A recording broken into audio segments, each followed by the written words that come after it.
have any questions or suggestions on how you would improve the following video, please feel free to leave a comment.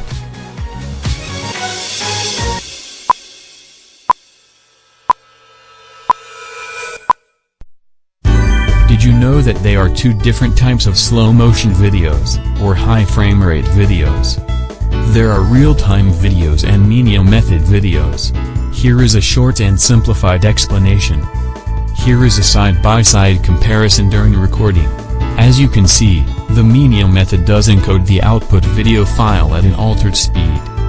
The real-time method treats the output video file as a normal video but with elevated frame rate. This has the benefit that the video can be treated in more versatile ways, both as normal video and as slow-motion video.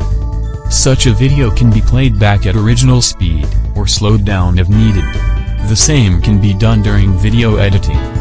The playback speed indicated in the video player matches the real-time speed during recording, while this is not the case with menial slow-motion videos. In addition, only the real-time slow-motion videos contain an audio track inside the video file, while the menial slow-motion videos lack audio. However, very old devices such as the Galaxy S3 Mini face issues playing back real-time slow-motion videos. In terms of functionality, the real-time slow-motion method is superior.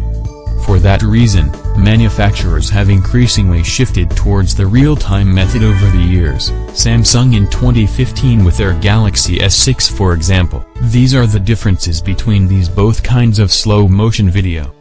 If you are more interested in this topic, read this section of the slow-motion Wikipedia article, which contains all relevant information. Hopefully, you enjoyed this video and learned something new. Feel free to leave a comment. Thanks for watching.